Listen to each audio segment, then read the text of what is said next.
नमस्कार दोस्तों, स्वागत है आपका हमारे चैनल में।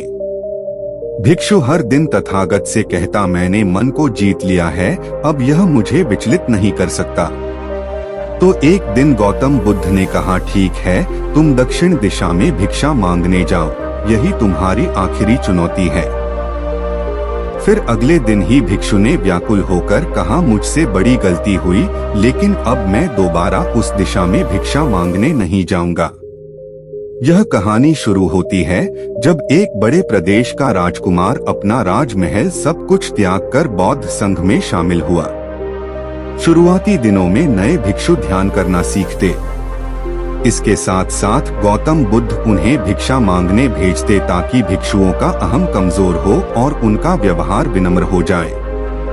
संघ में आने के कुछ समय पश्चात राजकुमार भी भिक्षाटन पर जाने लगा। शुरू में सब ठीक था, लेकिन कुछ ही दिनों में घटना घटी जिस कारण राजकुमार विचलित हो गया और उसने भिक्षाटन पर जाने से मना कर दिया। भिक्षाटन का नियम था कि भिक्षु केवल 2 घरों में भिक्षा मांगते और नहीं मिलती तो आश्रम वापस आकर जल ग्रहण करते। एक बार राजकुमार भिक्षु नगर में भिक्षा मांगने निकला और दुस्सहयोग से भिक्षा नहीं मिली। शुरू में राजकुमार भिक्षु को निराशा हुई, लेकिन कुछ ही पलों में उसका मन शांत हो गया, जैसे कुछ हुआ ही ना हो। बिना प्रयास के आज भिक्षु बड़ा प्रसन्न था। उसने लौटकर गौतम बुद्ध से कहा, आज मुझे भिक्षा प्राप्त नहीं हुई, लेकिन मेरा मन शांत है। ना किसी विचार ने मुझे परेशान किया। गौतम बुद्ध भिक्षु की सारी भावनाएं समझ रहे थे। तथागत ने कहा, अच्छी बात है, अब तुम कल महल की तरफ भिक्षा मांगने जाना। भिक्षु ने आज्ञा का पालन किया और अगले दिन भिक्षा मांगने निकल गया। कुछ देर बाद जब भिक्षु महल के आगे से गुजरा तो उसे अपना महल याद आ गया कि कैसे वह ऐशो आराम का जीवन जीता था। भिक्षु ने सोचा, महल में खाने को स्वादिष्ट पकवान मिलते और सेवा करने को कई नौकर होते और सभी प्रकार के सुख मिलते।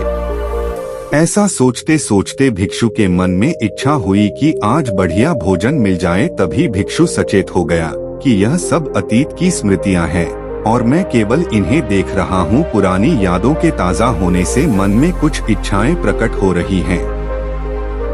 यह भी मैं केवल देख रहा हूँ। अगर मैं इन शारीरिक इच्छाओं को पूरी करने की लालसा रखूं तो मैं मन की शांत और यह जागृत अवस्था खो दूंगा। भिक्षु ने महसूस किया कि जब जब हम स्वयं को 2 कदम आगे ले जाते हैं, चेतना का स्तर ऊपर उठाते हैं, तब तब मन इस प्रकार के खेल खेलता है। जब हम मन को शांत करने लगते हैं, तब मन हमें बेचैन करने की पूरी कोशिश करता है। भिक्षु यह सोचकर बहुत खुश हुआ क्योंकि आज उसने आत्मचिंतन से मन के बारे में गहरी समझ और सूक्ष्म दृष्टि प्राप्त कर ली। भिक्षु ने आश्रम आकर गौतम बुद्ध को सारी बात बताई और कहा, तथागत, आज मुझे आपकी कृपा से सूक्ष्म दृष्टि प्राप्त हुई। मन हमें बार बार इच्छाओं में उलझाना चाहता है। महल को देखकर मुझे भी पुराने सुखों का स्मरण हो आया, लेकिन आज भी विचार मुझे छू नहीं पाए। गौतम बुद्ध ने कहा, अच्छी बात है, कल नगर की दक्षिण दिशा में जाना, वहाँ एक हवेली है, वहाँ मन और विचारों पर उपदेश देकर आना। भिक्षु बहुत खुश हुआ। आज वो जल्दी जल्दी चल रहा था क्योंकि वो उपदेश देने जा रहा था। पर दोस्तों, इस बार की यात्रा भिक्षु पर भारी पड़ने वाली थी। कुछ ही देर में भिक्षु हवेली पहुंचा और भिक्षा के लिए आवाज लगाई। आवाज सुनकर एक सुंदर युवती बाहर आई। भिक्षु ने सोचा कि इस युवती की सुंदरता को देखकर मेरे मन में कोई विचार नहीं आना चाहिए, क्योंकि मेरा यहाँ आने का प्रयोजन तो इसको उपदेश देना है। युवती ने भिक्षु को प्रणाम किया और कहा, आइए पहले भोजन ग्रहण कीजिए। भिक्षु ने भोजन किया, फिर सोचा कि उपदेश देने से पहले थोड़ा आराम कर लेता तो अच्छा होता। भिक्षु यह सब सोच ही रहा था। इसी बीच युवती ने कहा, श्रीमान, आपने अभी अभी अन्न ग्रहण किया है, अब थोड़ा आराम कर लीजिए, फिर उपदेश शुरू करना। यह सुनते ही भिक्षु सतर्क हो गया। जो योजना वह मन में बना रहा था, यह महिला वह सब बिन बताए करती जा रही थी। भिक्षु ने सोचा यह सब संयोग है, यहाँ लोग भोजन के बाद आराम करते होंगे। फिर भिक्षु आराम करने लेट गया और विचार करने लगा कि महिला कितनी समझदार है और इसकी सुंदरता बेजोड़ है। अगर मैं राजकुमार होता तो ऐसी ही स्त्री के साथ विवाह करता। भिक्षु के मन में ऐसे ही कुछ विचार चल रहे थे, इतने में युवती फिर से आई और बोली, अगर आप राजकुमार होते तो मुझे उपदेश कैसे देते? भिक्षु जी, आप तो मुझे उपदेश देने आए थे ना। युवती का इतना कहते ही भिक्षु को स्पष्ट हो गया कि युवती तो मन पढ़ सकती है। भिक्षु घबरा गया और हाथ जोड़कर पूछा, क्या आप मेरा मन पढ़ सकती हैं? युवती ने कहा, क्षमा कीजिए, ध्यान करते करते मेरा मन शांत हो गया है, इसलिए बड़ी आसानी से मुझे दूसरों के विचार अपने आप महसूस हो जाते हैं, उनकी भावनाएं समझ आ जाती हैं। जब भिक्षु ने सुना तो उसके पैरों तले जमीन सरक गई। फिर बिना कुछ बोले भिक्षु तत्काल आश्रम की ओर चल पड़ा। रास्ते में चलते हुए भिक्षु का दिमाग फटा जा रहा था, उसकी बेचैनी बढ़ गई थी। भिक्षु खुद को कोसने लगा कि मेरे मन में युवती के लिए ऐसे विचार क्यों आ रहे थे। उसने मेरे बारे में क्या सोचा होगा? अगर यह बात लोगों को पता चलेगी तो लोग भिक्षुओं और संघ के बारे में क्या सोचेंगे? आज भिक्षु बहुत लज्जित महसूस कर रहा था और वह थोड़ी ही देर में आश्रम पहुंच गया। जब भिक्षु गौतम बुद्ध के सामने पहुंचा तो तथागत ने देखा कि उसके चेहरे की रौनक जा चुकी है, दोनों कंधे झुके हुए थे। भिक्षु ने बुद्ध से कहा, अब मैं कभी भिक्षा के लिए नहीं जाऊंगा। तथागत ने कहा, पहले आराम से बैठो, फिर मुझे बताओ कि तुम्हारी चाल में इतनी थकान क्यों है? आज तुम्हारे चेहरे पर तेज की जगह गलानी की भावना क्यों है? भिक्षु ने सारी बात बताई और कहा, मैं सब कुछ जानते हुए भी महिला की सुंदरता के बारे में और अन्य चीजों के बारे में सोच रहा था। मैं मन से पूरी तरह हार गया, अब मैं कभी उस दिशा में नहीं जा पाऊंगा। मैंने बौद्ध संघ का भारी अपमान किया है। गौतम बुद्ध ने कहा, सबसे पहली बात, परेशानी को बढ़ा चढ़ाकर मत सोचो। अगर कुछ बुरा हो जाए तो एकदम से यह मत सोचो कि सब खत्म हो गया। बिना सोचे निष्कर्ष पर मत जाओ। दूसरी बात, ध्यान दो कि कहीं तुम नकारात्मक विचारों के साथ अतिशयोक्ति करने वाले शब्दों का प्रयोग तो नहीं कर रहे। जैसे मैं हमेशा हारता हूँ, जीवन में कुछ नहीं बचा, मैं मन से पूरी तरह हार गया, मेरे साथ कोई नहीं है।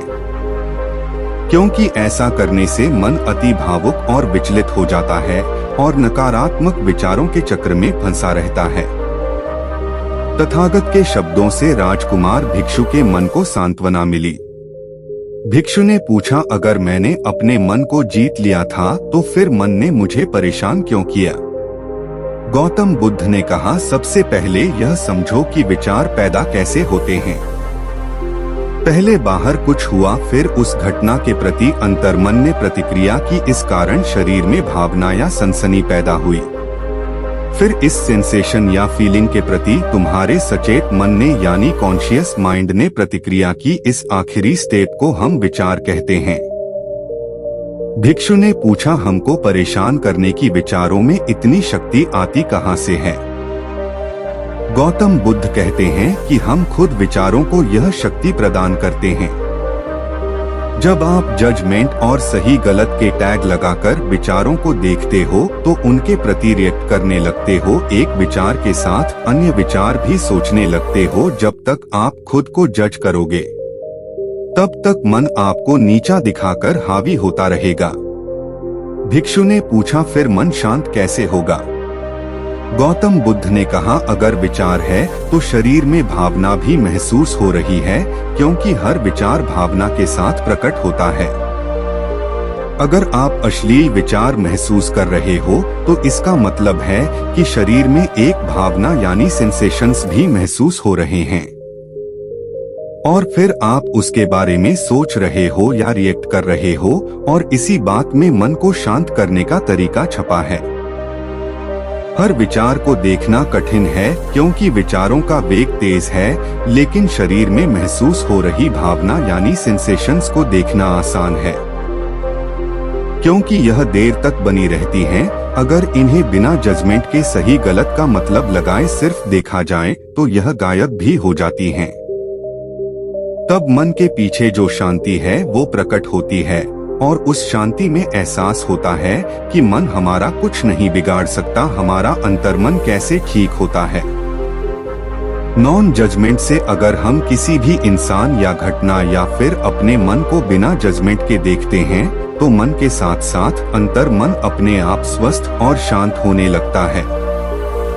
अगर तुमने मात्र यह देखा होता कि इस औरत के प्रति विचार केवल मेरे अंतर्मन के रिएक्शन के कारण है और यह मैं केवल देख रहा हूँ, मन में बहुत कुछ चल रहा है लेकिन मैं सांस के प्रति सचेत हूँ, मैं शरीर में होने वाली प्रतिक्रिया को देख रहा हूँ, तब भी तुम सचेत होकर दृष्टा भाव में लौट आते। मन के पीछे जो शांति है वह हमारी सबसे बड़ी ताकत है। हम बड़ी आसानी से विचारों को शांत कर सकते हैं और एक दिन यह जान सकते हैं कि किसी भी प्रकार का विचार चिंता असल में इस शांति को पार नहीं कर सकता। हम हमेशा विचारों से अछूते हैं। गौतम बुद्ध कहते हैं, तुम याद रखो विचार तुमसे हैं, तुम विचारों से नहीं। तुम हमेशा ही अपने विचारों से शक्तिशाली हो, अपने डरों और चिंताओं से शक्तिशाली हो। अब तुम अगले 7 दिन युवती के घर भिक्षा मांगने जाओगे और ध्यान रखना अपने विचारों को जज मत करना। अच्छे बुरे विचार केवल तुम्हारा द्वार खटखटाते हैं। तुम केवल इतना याद रखना कि तुम वह शांति हो जिसमें सब प्रकट हो रहा है। अगले दिन भिक्षु पूरे मार्ग जागृत होकर चला। महिला के घर जाने से पहले थोड़ी घबराहट हुई, लेकिन भिक्षु दृष्टा भाव में बना रहा, विचारों को, शरीर में उठ रही भावनाओं को, डरों को, गिल्ट को, सबको बस देखता रहा। जब वापस लौटा तो वह पूरी तरह शांत था। आज उसने मन को जीत लिया है, यह अहंकार भी नहीं था। आज उसने सही मायनों में मन को पार कर लिया था। आपको यह कहानी कैसी लगी हमें कमेंट कर जरूर बताएं। इसी तरह की और कहानियों को सुनने के लिए हमारे चैनल को सब्सक्राइब करें। धन्यवाद।